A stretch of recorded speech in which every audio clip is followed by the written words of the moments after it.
Hello,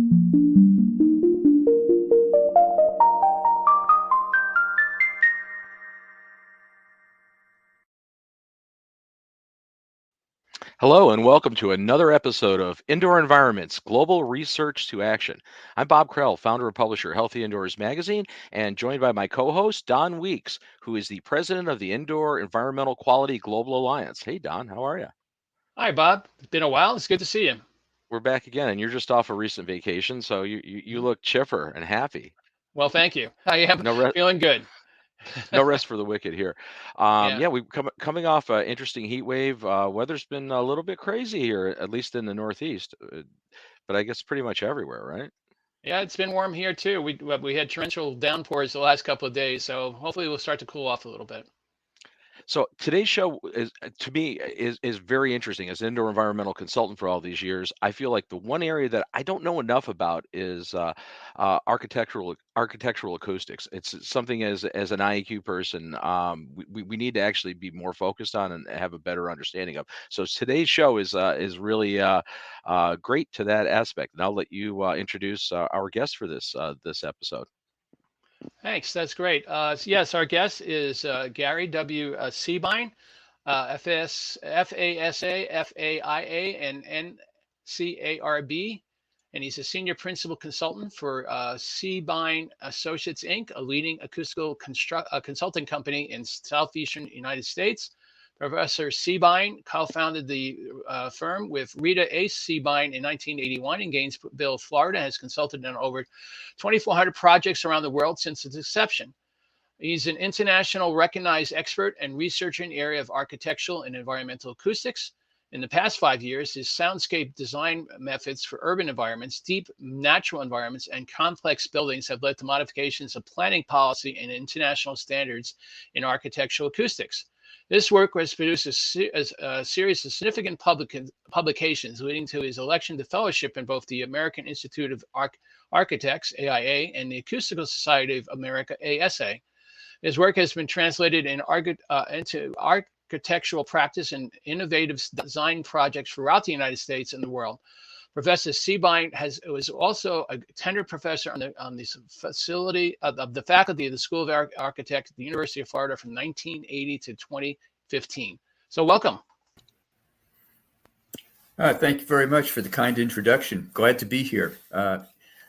Indoor environmental quality is something that, acoustics plays a primary role in. So I'm really happy to be a part of your discussion and let you know about the things that are emerging in our field that can become a part of your field. That's great. We were looking forward to it as well. Thanks. So let me start with a couple of a question I had looking at your CV and resume. You have a master's in architecture from the University of Florida and 2 degrees from Rensselaer Polytechnic Institute, RPI.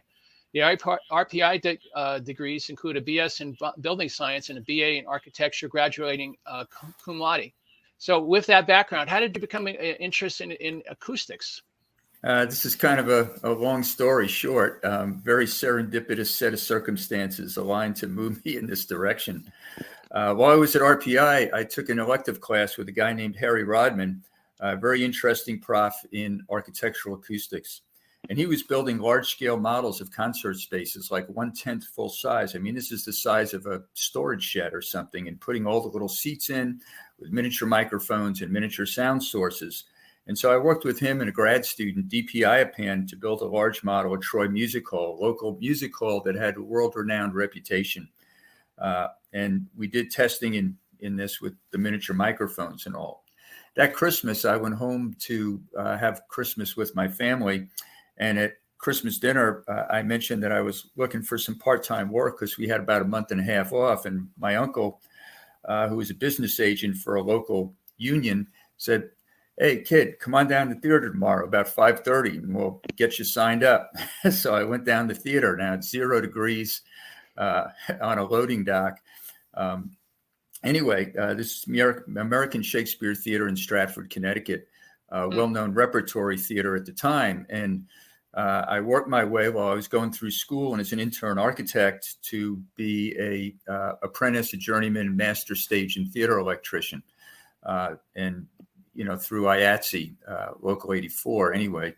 and would work while I was an intern architect, where you get almost no salary for working all week on drawings, and would go and work a show, load in, load out, run sound and light over the weekend, and like quadruple my pay or something like that at the theater. And while I was there, Neil Young came and sat on a stool and played his acoustic guitar to record an album. Chicago, Cyril Richard, and a whole bunch of very serious dramatic actors came, and they all had ideas about acoustics and why they came to this little playhouse in Stratford, Connecticut to record and to perform, because it had such wonderful acoustics. And so that really set the spark. And somehow in pre-internet days, I was going to go to grad school. I found a guy named Bert Kinsey at the University of Florida. He had a small graduate program in the attic of one of the older buildings on campus, something like you see a movie or a novel or something about, with about 7 students. And he thought you could design a room to be like a musical instrument. By using the shape and the materials of the room, you could naturally enhance the sound made in the room. And so this idea of using these materials and shapes really resounded with me, because that's the way the theater worked. So anyway, I studied with him. He was getting ready to retire. He taught me how to take his place. And there I was at the University of Florida for 30 some years. Yeah, that's great. I'm actually very familiar with that theater that you talked about, because I worked in and lived in Connecticut for a number of years. Unfortunately, I think the theater didn't necessarily get the funding it needed to stay open. But I'm interested in hearing that was one that they really liked the acoustics in. So that's great to know. At the time, they were doing 3 Shakespearean plays in repertory on a pitched stage, all natural acoustic. Wow. They would do one modern play, and they would run it like from April through the summer. And so like all the school districts in the area would bring their kids in to see the legitimate plays. And then in the off season, it would be a series of popular performers that came through. So it was a really pretty interesting place. I could begin to sing the arias to every opera. Could probably do the dance moves in the Nutcracker that came every year for a week at Christmas time. And anyway, so on.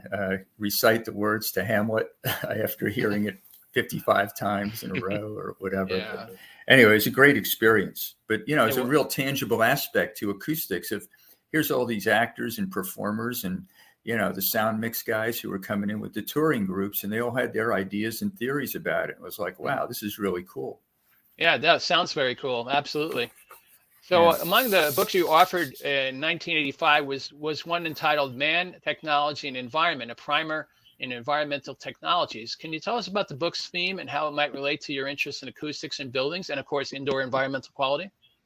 Yeah, sure. Well, so that book I actually had revised and edited a number of times. The second edition was actually called People, Technology, Environment, to be a little more inclusive.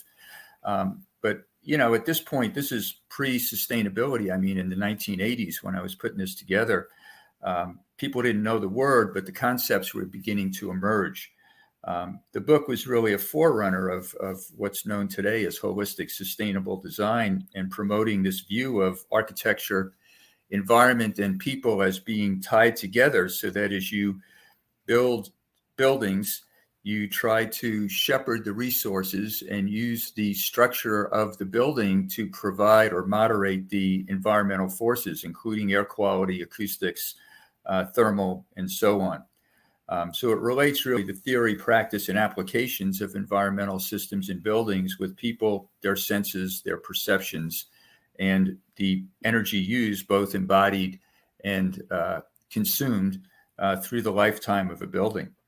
Bert Kinsey had written a book, Environmental Technologies in Architecture, in the 1960s, and this was really kind of a successor to his book, taking it into the next generation. Right now, Martin Gold, who was one of my students, is taking the next generation of this book and this set of ideas and translating it into an interactive participatory course for students that'll be published through Cognella later this year. That's great. I mean, you said that there's more than one edition. Could you give us an idea what the most recent edition was? It was probably in the mid to late 90s. Okay. So yeah. Bob, you had a question?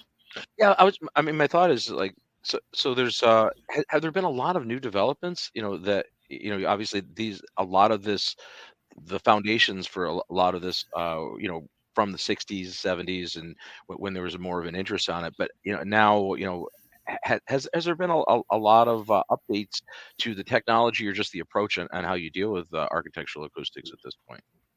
Well, yes. And, so in the 1980s and 90s, worldwide, there was a resurgent interest in architectural acoustics. Our lab was fortunate to get multiple years of funding through the National Science Foundation to really move acoustics from what was previously maybe conceptualized as a black art or something only for people with magic ears that you could deal with in a big city concert hall that cost millions and millions of dollars, but not really in ordinary buildings. But both in the US and in Europe and in Asia, there were a number of research institutes, government labs, and consultants that were really looking to make a science out of this. So we received funding to develop a measurement system that today you could use a sound card in a computer, a laptop for, but at the time we had this digitizer that, was the size of this huge cardboard paper box or something to record multiple channels of signals so that we could break apart the individual notes in a piece of music or the individual syllables of speech as someone spoke, and we could see the direct signal, the sound, say, from the violin or the person speaking, and then all of the reflections from the room's surfaces so that we could kind of break it apart and study which ones are good and which ones are bad. Kind of similar to the way a doctor takes a cardiogram of your heart when you go for an examination, and by looking at the arrival time, the pulses of your heartbeat, they can make diagnoses for your health. And so we were doing the same thing with rooms. And as a result of this, we would take measurements in buildings. We would give questionnaires to people at multiple seats, say in a concert hall or in a classroom or a lecture hall or whatever, and begin to relate what they were hearing with what we measured. And then we would model the space first in physical models like Harry Rodman at RPI, and then in the 1990s and 2000s as computers were developing, then in computer software so that you could begin to predict the acoustics of buildings. And you had both the physical measurements of the way sound moves in a space, and you had the kind of perceptions and qualities that people thought were important about sounds related then to the materials and the shape and the form of the building. So a basic science really of architectural acoustics. And this was a really exciting time. And I would say the 80s and 90s and early 2000s, there was remarkable progress in this field, so that acoustics today, I mean, if you look at LEED and WELL and BRIM, they all have acoustic requirements. They don't even cover really concert halls, but in regular buildings, I mean, like offices and schools and hospitals and so on. And it's really these innovations in instrumentation and software that allowed this to happen. And that's really interesting too. The way you've been able over the years to look at both the subjective, the observational feelings of the occupants of the space versus the actual very analytic, down to individual audio constituents of what's being reflected around the space. But as you alluded to here, it's a lot more than just this whole science is really being adapted through all of the built environment spaces now, right? We're concerned about it everywhere, not just in critical environments with theaters and acoustic, performance centers. Yeah, very interestingly. I mean, so one of the things we found out in the late 1980s, early 90s was that just the way we could measure an individual syllable of speech, we could also measure the peak level of a gunshot. And, because there's a big interest in hearing conservation for military law enforcement officers that have to shoot guns. And, this peak sound exposure was being explored by researchers in terms of the kind of hearing damage that it could possibly contribute. But they didn't have accurate measurements of the sound level of the gunshots. And so we could then move into firing ranges and police training facilities and so on. And then I had a couple of grad students that were in construction science, and they were interested in construction safety. And so if you have guys shooting nail gun, boom, boom, boom, or dropping a steel beam, or doing most of the jobs on a construction site. I mean, taking a reciprocating saw, cutting through the holes in the ceiling to put in air grills and so on. These are all very loud sounds, very close to your ear. And we could use the same technology to measure these, so you could actually then begin to quantify what type of hearing exposure that, say, a guy shooting plywood deck in a walk-up apartment building is getting in the course of his workday. So it began to branch out. The other thing that's interesting about it is when you start asking people about their opinions about sound, everybody has opinions about it. Whether it's, that restaurant is too loud.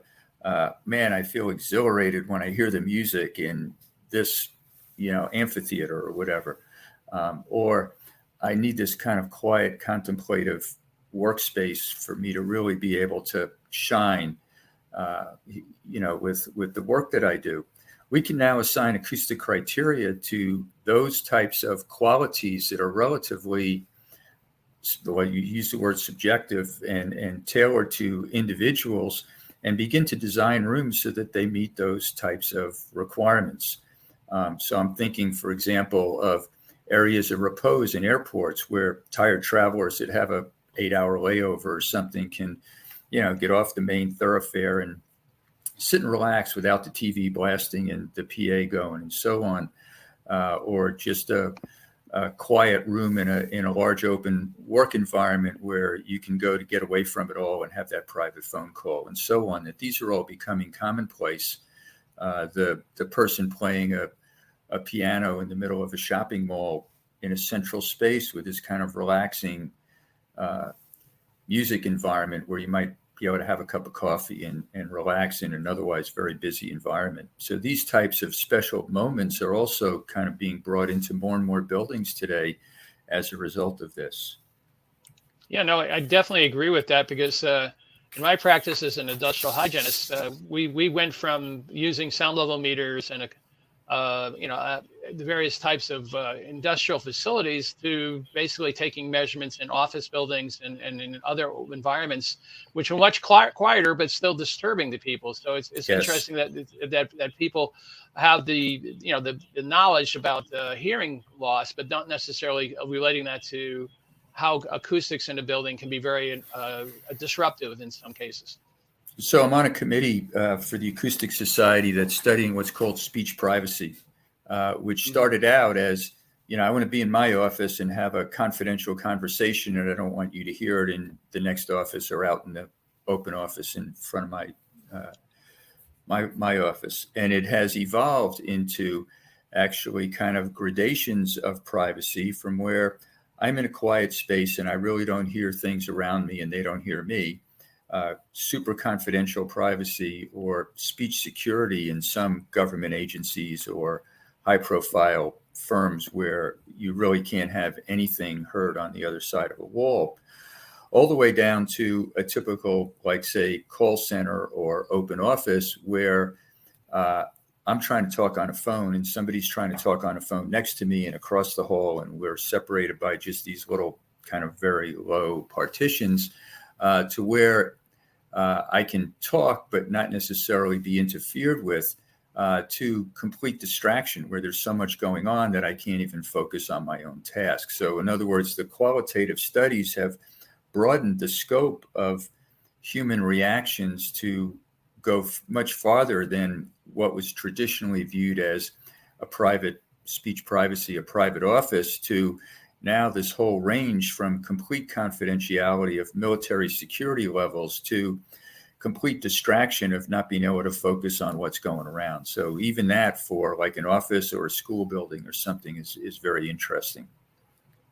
Yeah, that is interesting. And I've noted one of the papers that you wrote in 2003 was entitled Case Studies Illustrating Acoustic Design Guidelines for HVAC Systems in Schools. And I noted in your CV there were a number of related papers listed about acoustics in schools. Can you tell us a little about your acoustical work in schools and classrooms? Yeah, this is actually very interesting. So we began to use these impulse response techniques and computer models and speech perception studies in classrooms. We started college classrooms because they were easy. We were college profs. I was working with a very well-known speech researcher, Carl Crandall, at the University of Florida, who did a lot of work with young people who had hearing and or learning disabilities because they need very special acoustics to be able to pay attention to what's going on. And so we had a number of grad students that we worked with over the years. We took measurements in a whole bunch of classrooms. We gave speech perception tests to, we would just line up rows of students in different rooms. We would adjust the background noise level. We would take some rooms that were very reverberant and had no acoustic treatment to ones that were very well acoustically treated, so we could see a continuum and develop a set of criteria for reverberation and background sounds for people of different age groups and different hearing abilities. That ultimately became part of the research that was the basis for what are now standards for classroom acoustics with LEAD and ANSI and so on. One of the more interesting studies we did with this was in an open plan classroom, a kind of 21st century learning environment where there are not traditional walls that separate groups of students, but rather it's an open room, and then at a table we get 8 students who are grouped around a table with a teacher who are reading, and then another table across the room where there's 6 or 8 students working with an aide and they're doing math, and then another table where the students are working by themselves doing artwork or something. And one of the things we found in this type of environment that was very interesting was that if you took measurements of reverberation time, how long sound persists in the space, as though it were a classroom that was used in a lecture format with a teacher at the front of the room and students in the back, it showed that there should be communication difficulties in the room, largely due to the level of the ambient noise.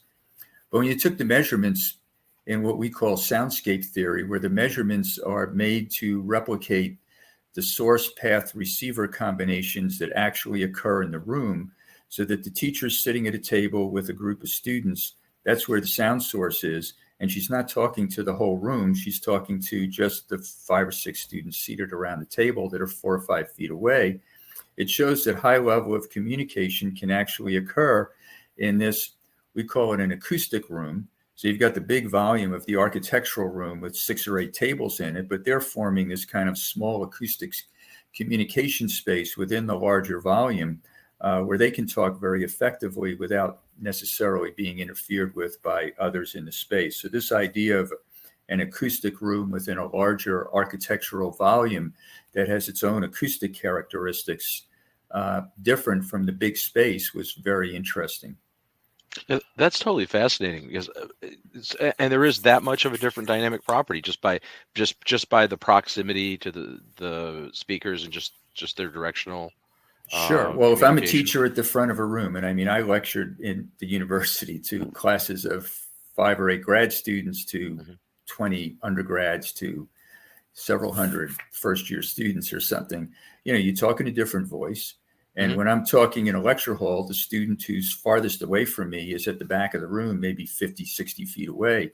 Where if I'm sitting across a table, somebody is just like we are here around the desktop, basically 4 or 5 feet away. It's a whole different type of communication. It's a totally different dynamic.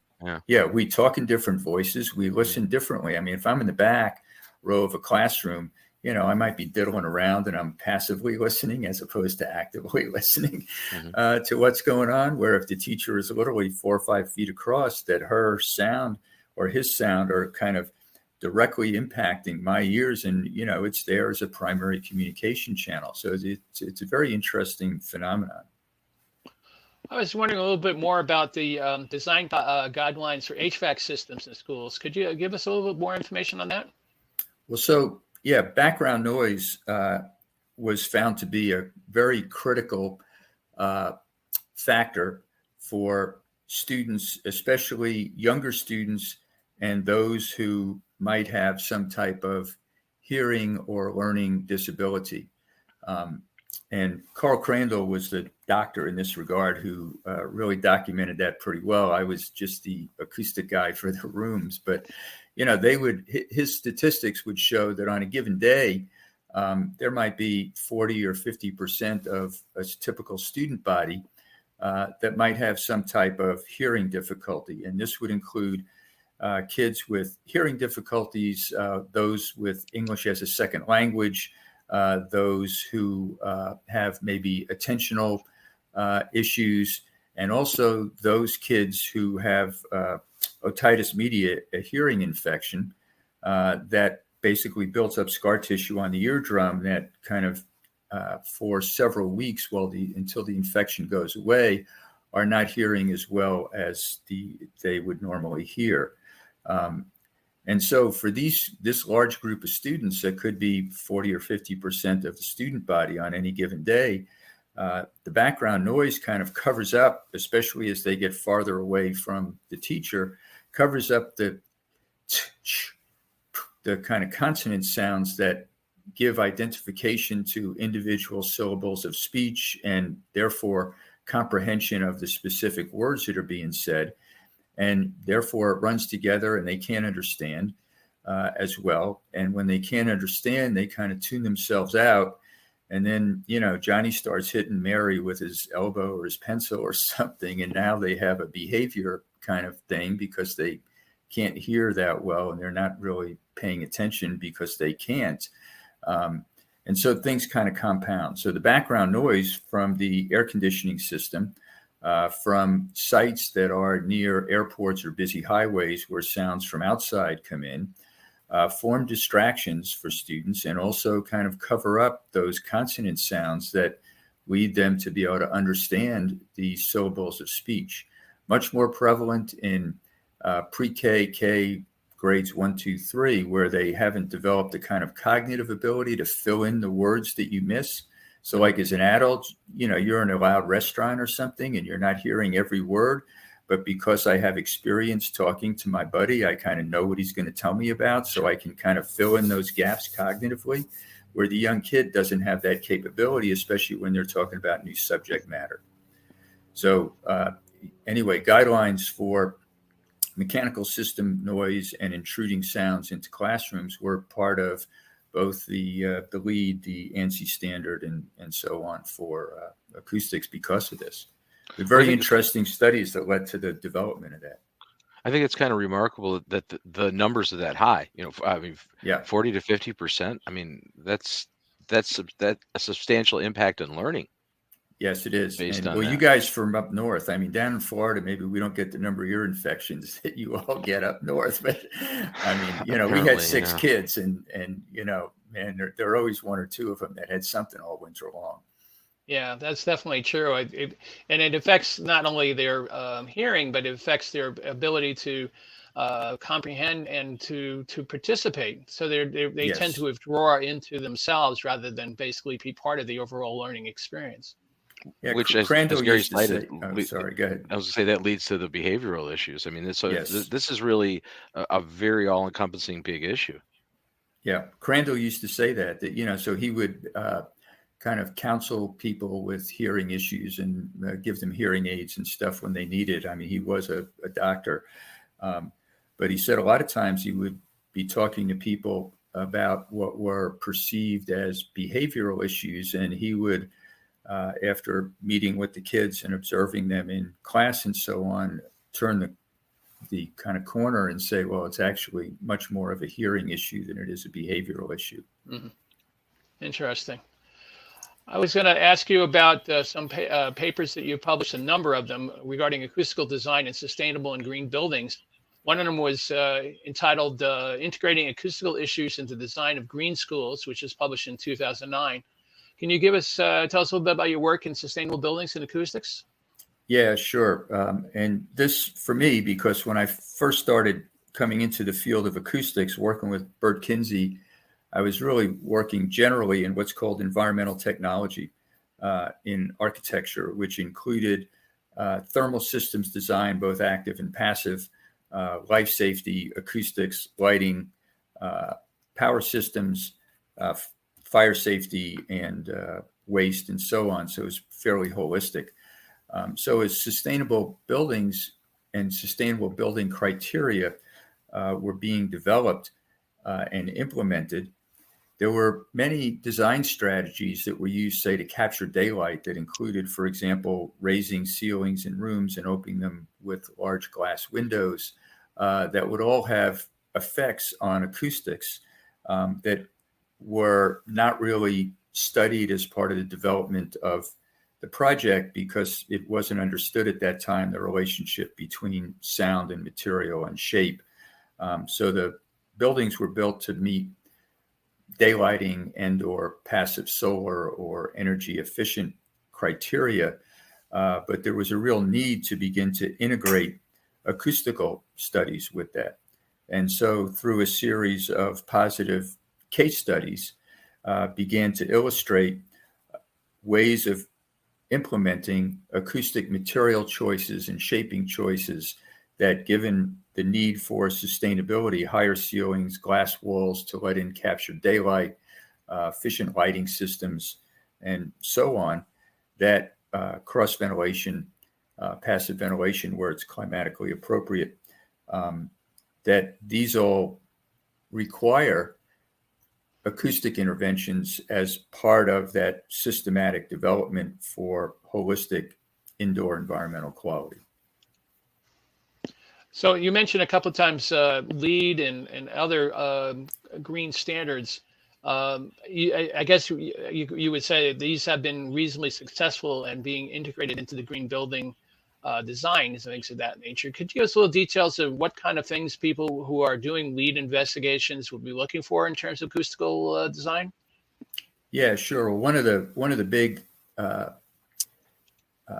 acoustic factors that are involved in green buildings, which has really moved forward quite dramatically in the last 10 or 15 years as the green building accreditation and standards, the green building code, for example, have been developed, has been the inclusion of acoustic criteria and systems in more and more types of buildings, where previously it might have been good design to have a school with good acoustics or an office with good acoustics. Now, if you're trying to be sustainable and meet one of these green building accreditation or standards criteria, they require several types of acoustics, and the specifics depend a little bit on whether it's a well or a green globes or acoustic or LEED or brim.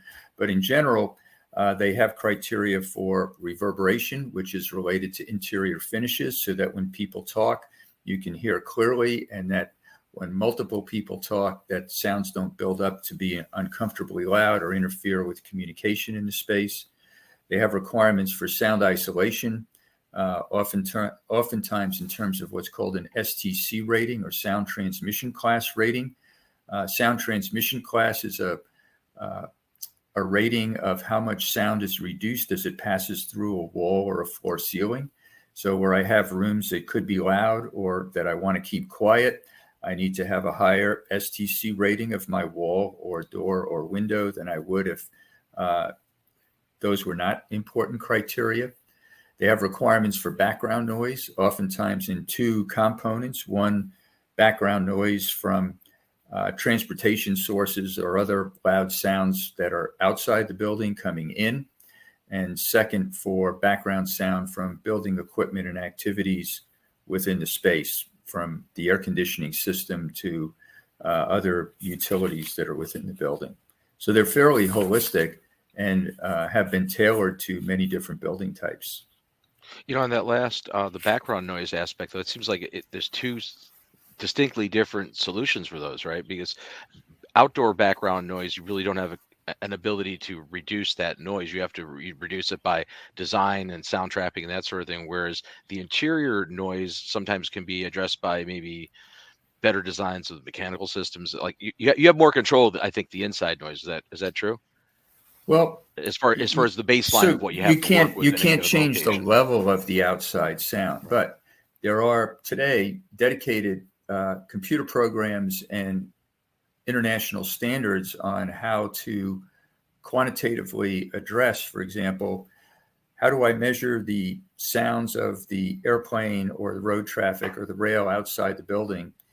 And then if I take that, propagate it in a computer model through the facade of my building as I'm designing it, just the way I would for energy use and solar gain, but instead using sound level as a criteria to come inside, you can iteratively work through options for good, better, best sound reduction coming from the aircraft flyovers or whatever through the building skin. So that you're right that there's different methods. Similarly, for building equipment, there are also dedicated analysis programs and measurement standards to quantify how loud equipment is and how much sound is attenuated as it goes through different size and lengths of ductwork, so that you can study this ahead of time and basically select the air velocities and the duct lengths and inclusion of silencers that are kind of like the muffler on your car, prefabricated elements that go in the ducted air system to reduce sounds in big hunks, so that you're not surprised in the end that I did all this work and the air conditioning is too loud, or man, the train really keeps me awake all night long or something. Makes sense. Yeah, there's a lot of effort being done now, obviously, on transportation, specifically electric cars. It's sometimes that sound serves as a warning of something Yes. is coming, and with the advent of electric cars, that warning is probably somewhat lost, and we're relying on different senses, our visual sense rather than our acoustic senses, to something approaching that might cause us harm. So how do you think they're going to address that with the car manufacturers in the future? Well, I know that there are a number of researchers in Europe and Asia, particularly, and some in the U.S. that are looking into this with the possibility of having either other sounds or, basically other kind of warning signals come when the sensors on a car indicate that there's a pedestrian or something nearby. So anyway, that's an emerging topic, and one who would have thought, right? I mean, that did never thought to be something that I'd be discussing, but it is. I mean, I saw a parade just recently up in Maine, and they had one of those electric Mustangs, and I would not have known it was there until the last minute, because there was no sound at all. Usually you're used to hearing them, revving them up, but it was interesting to see the change that's taking place. Sure. So why don't we talk a little bit about soundscape theory and how the theory relates to the urban environments? Yeah, sure. It also relates to the built environment as well. Mm-hmm. So, I mean, one of the essences of soundscape theory, so there were a couple of guys in the 1960s and 70s that began to explore this, a fellow by the name of Southworth at MIT and Murray Schafer at in British Columbia. And they had this idea that sound could form a space. So even outdoors, that, if somebody speaks, you can hear them for a certain distance and then the sound falls away into the background sound. So this whole idea of what are the sounds that you want to preserve and enhance, what is the noise, which are generally considered unwanted sounds that you'd like to reduce or buffer or mitigate, and what kind of sounds would I like to bring into my community to enliven it and bring vigorous life to it, are the basic tenets of urban soundscape theory. The whole idea that this links people, the activities that they conduct, because the activities that you go through, whether it's having dinner with a friend, walking down a street, listening to my music through my headset, going to a concert, going to work and making noise as I repair a car or whatever I'm doing for work. These are the sounds that create the soundscape. It's everything that we do, driving in the car, taking the subway, train, whatever it might be.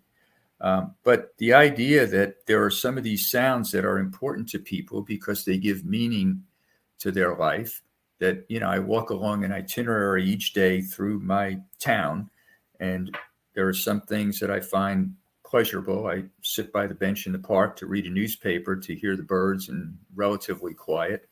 I like the hustle and bustle of the cafe where people are coming and going and bustling because I feel a part of it, or whatever it might be, different responses for different people at different times of day, that I can take those moments and begin to put them together to create the total soundscape and with very conscious design decisions. And there are a number of computer software programs today that can do these kind of soundscape models for an individual room, a group of rooms in a building, a group of buildings, or even a whole city or metropolitan area, so that you can begin to consciously design and manipulate the way that sounds are propagating, where they're coming from, which ones are desirable, which ones should we really work on mitigating, and so on, based on the input from people. So that, in other words, that you try to elicit the input of citizens, stakeholders, as you're making decisions about the characteristics of the environment, and especially changes in the environment, adding a new project over here, redeveloping this neighborhood. You try to measure sounds the way that people actually hear them. So it gives rise to a different set of technical systems that are used to measure and evaluate the sounds, that you can model and simulate the sounds. So we did a couple of power plants in large cities that were concerns of large groups of neighbors in the city. One was for a hospital, one was for a large college. And we did computer models of the sounds of the power plant, and people, we played them for people in an auditorium, and they said, well, that's just a computer, blah, blah, blah, we're in an auditorium. So we actually rented a trailer truck full of audio equipment, put the loudspeakers and configured the loudspeakers to make the sounds of the cooling towers and chillers and pumps and all the equipment that's in these buildings, so that we could propagate it out through the neighborhood at the levels that it would be coming from, so that they could walk their dogs, have coffee on their deck, have their Friday evening cocktails on their patio in the pool or whatever, and experience for a week or so how the soundscape would be altered. And this really helped build a dialogue between the client, the city, and the community in terms of the sincerity of the client and really trying to work to mitigate the sounds and maintain the qualities of the soundscape of the residential areas that were nearby it. It helped the city understand the dynamics of what's going on, and it helped the residents understand that the outcomes were actually going to be pretty decent. So in both cases, there were, we played the sounds for a week or so. And the hospital in particular had a hotline and a guy in a golf cart where if somebody called up and said, oh, I hear a mechanical sound, you'd be right over there, go with the person. They would listen to what they were hearing. And actually, turned out to be something was wrong with the neighbor's pool pump and it blew a bearing or something, and it wasn't the hospital sound. But, just to go through this process for a whole week with groups of people really helps sustain a dialogue of the citizenry. So it really gives a vehicle where you're not just talking about decibels and math. I'm an acoustics nerd. I know the math and the equations and the algorithms and the computer programs and all that.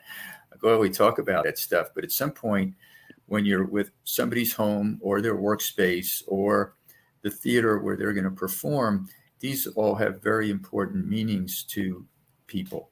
And so to really deal with it at that very human level, these are the kind of tools that allow you to do this so that you're not surprised and they're not surprised, and there can be honest, just open participation and discussion. So we find it to be a lot of fun. Technically, it's very challenging to do these things, but the dynamics that it brings about in terms of just developing interpersonal relationships is wonderful. Is this emphasis on soundscape design kind of a new development in urban planning, or at least a greater emphasis on it than we've seen in the past? It does seem a little new to me. It's very new, actually. Like I said, the theory was started in the 60s and 70s. There have been a few people.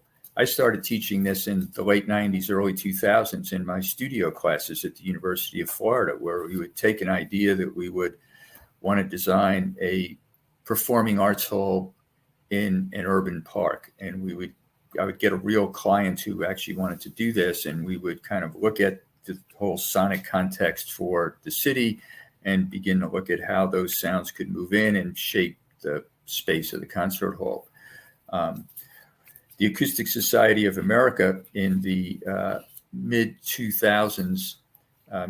2000s began a series of outreach programs with about 8 or 10 researchers from around the world to present to city planners in cities where the society was meeting. So we did this in Baltimore, Portland, Seattle, and we're about to rejuvenate this and do it in Nashville this fall to try to kind of spread the word, because it is such an interesting dynamic and offers such possibilities for extending the dialogue as all these decisions are being made.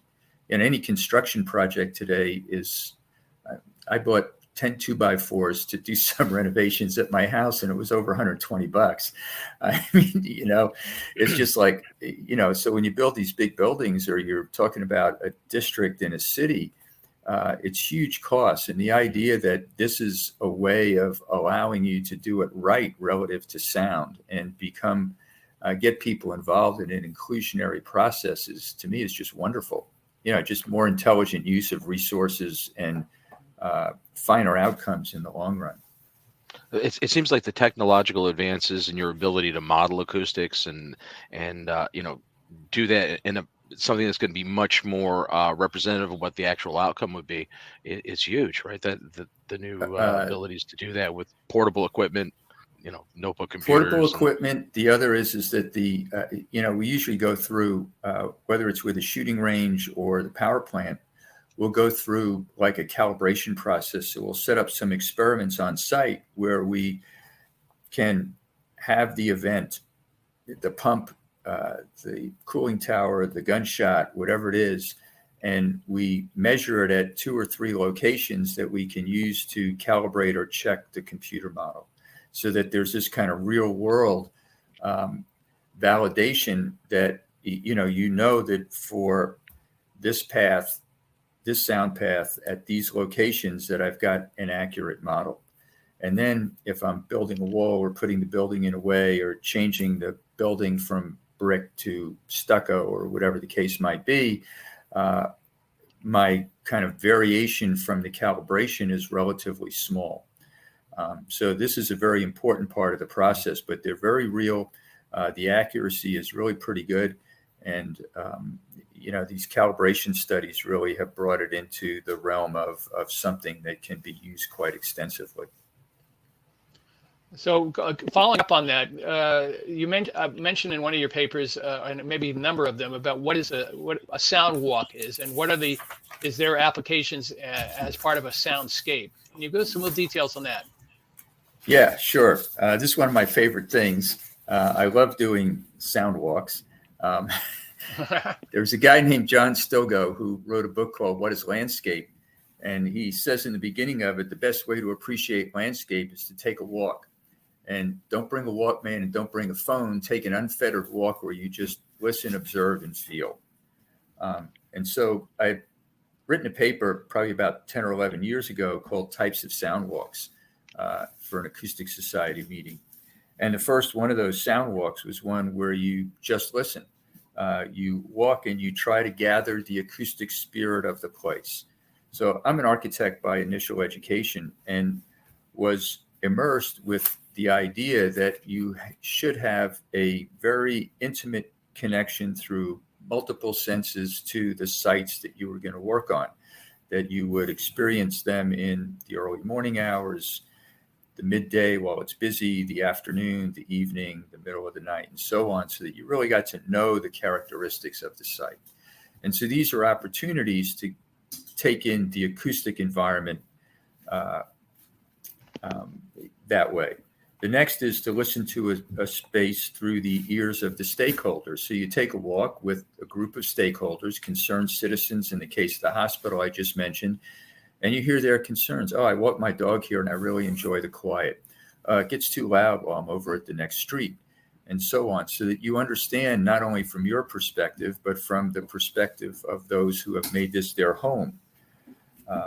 You can listen via surveys and acoustical measurements. So we set up a live demonstration at an amphitheater that was having acoustic problems, had a band play sounds, and then collected surveys from people that were filled out online all over the community within a mile of the facility to understand when we played the sounds at level A, B, or C, what their reactions were and whether they felt it was compatible with their home life. Undercover sound walks. So in a number of cases, whether it's an amphitheater or an outdoor entertainment establishment or a power plant or whatever, if people see you walking around with a sound level meter, they'll adjust their behaviors. They'll turn down the amplifier at the nightclub or whatever. So the undercover sound walk is one where you're using very small microphones that are kind of obscured so that you're walking through and you're not interfering with the soundscape and you're just recording it the way that it actually is. Mm-hmm.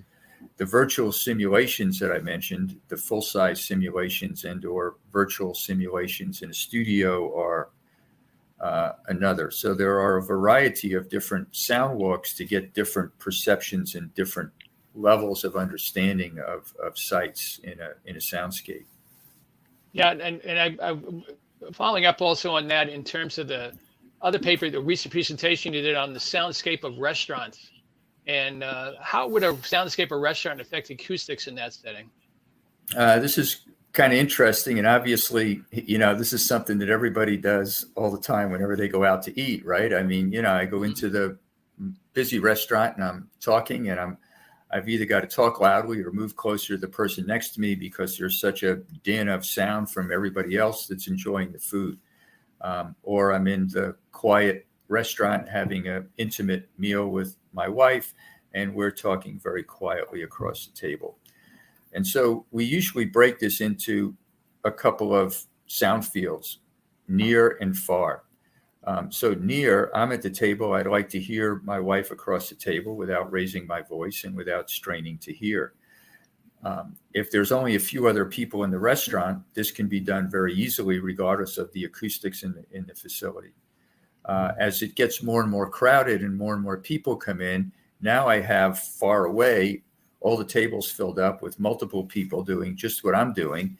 And if the restaurant has sound reflective materials, wood, glass, concrete, gypsum board, the sounds basically get amplified by the room. And so now the far sounds are kind of interfering with the sounds near at my table so that I can't discuss intimately with the people that I'm with. So as I begin to add sound absorbent materials on the surfaces, the ceiling and the walls, so when people talk, there's generally about 140 degrees laterally, 140 degrees vertically of sound propagation that comes out from any one person's voice. So if I put this in a computer model, or if I sit at a table, I can visualize all these 140 degree solid angles and what surfaces they hit. And I can begin to target, because the people are here, that those are the surfaces that are causing all this amplification, basically, of the sounds in the restaurant.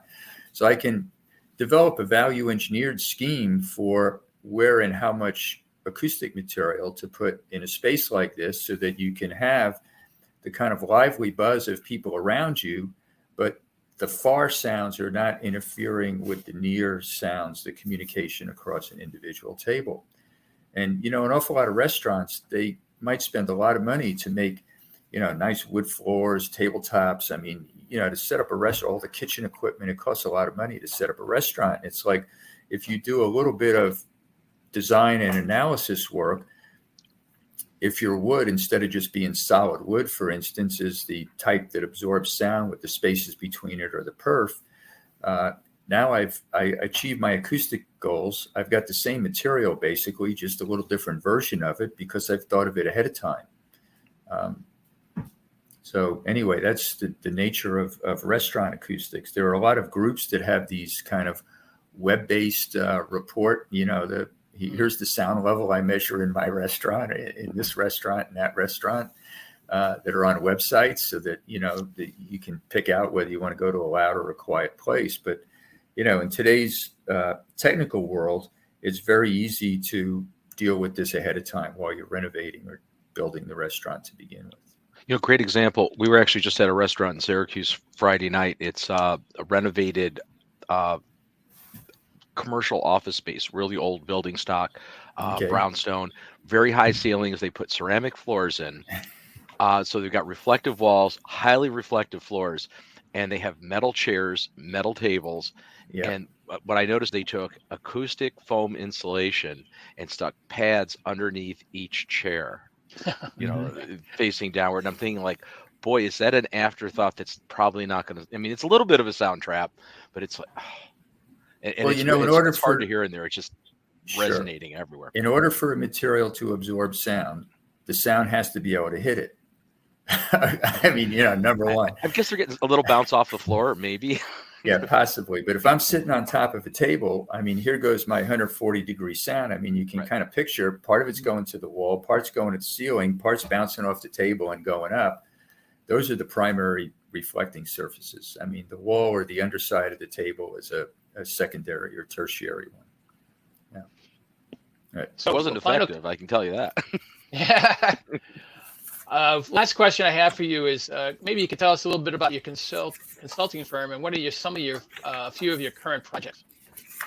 Yeah, sure. Well, that's exciting. I loved being a faculty member for a long time, but I've completely also enjoyed the work in the consulting firm because I've been able to expand both the geographic area and the number and types of projects we've been able to deal with.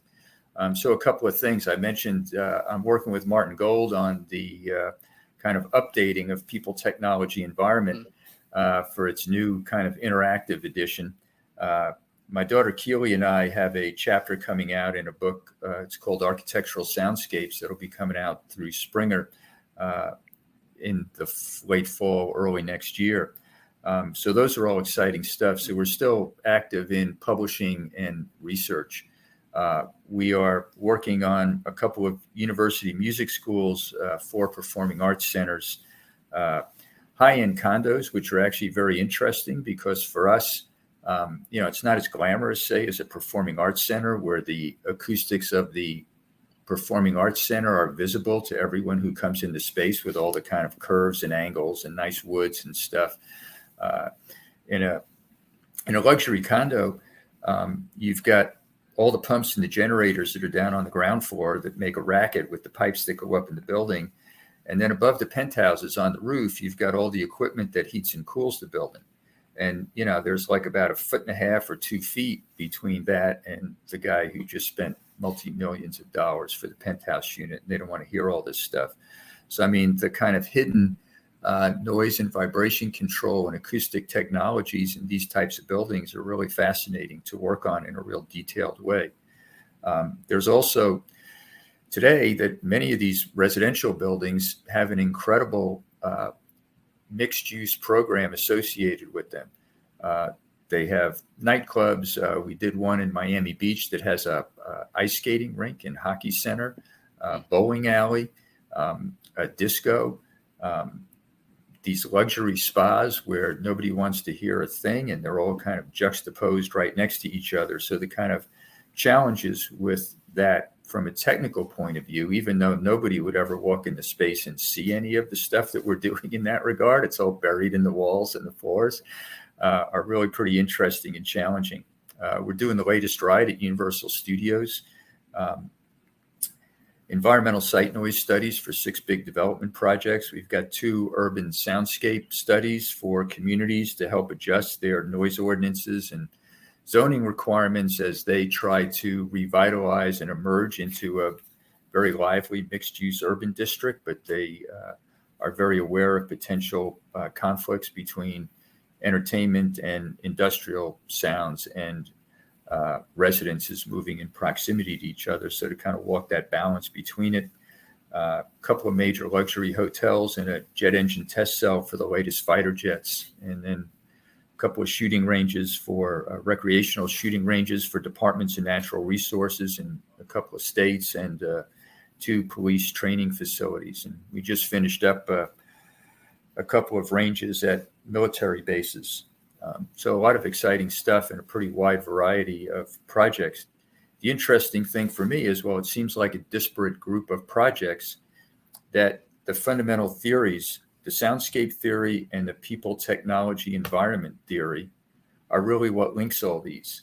And so we're applying a common theoretical framework really to all of these very diverse building types, and to let the kind of details and tectonics of those, so the details and tectonics of the firing range, the condo, the performing arts hall are all different, but the inspiration, the planning, the conceptual structure, the kind of forerunners of design are very common among all these building types. And so I think it's that unified theoretical framework and the similar types of computer analysis and measurement systems at a very high level of detail that allows us to kind of move very flexibly between those. We always say, I mean, it's interesting because there are a lot of firms that say just do transportation noise, or just do concert halls, or just do condos and so on. And I think that doing a ride at Universal Studios helps me do a better performing arts center, and that doing the high-end condo helps me do a better elementary school, and that doing the urban soundscape studies helps me do a better school of music, for example, or a hotel. That this blend of, the kind of different tectonics and details of these buildings, once you see them in one building, allows you to transfer some of those in places where they're not used so much anymore. It's fascinating. This is like been so educational and informative, in the 60 minutes, I wish we had longer. Well, yes, we may have longer at another time with you, because it's certainly exactly. brings up some really good things that I know a lot of our audience would be interested in. So really appreciate you being here today and offering at least a good starting point for us to understand a little bit more about acoustics and how it affects indoor environmental quality. So thank you very much. And Bob, you want to close this out? Yeah. So the Indoor Environment Show is a joint production of ISIAQ, the International Society of Indoor Air Quality and Climate, and the Indoor Environmental Quality Global Alliance, IEQ-GA, and it's produced by Healthy Indoors. We'll be back again next month, and again, all of our programming is available on the online global community at Healthy Indoors, global.healthyindoors.com. It's free to everybody, so you can watch any of our back episodes. There'll be 10 now, and future episodes as well. So again, I'd like to thank our guest, Gary Siebein. This was really informative, and I think it was just a great program today. And we'll see you again next month here on the Indoor Environment Show. Thank you very much for having me. I really enjoyed the opportunity to talk about these things with you. So thanks again. Thanks.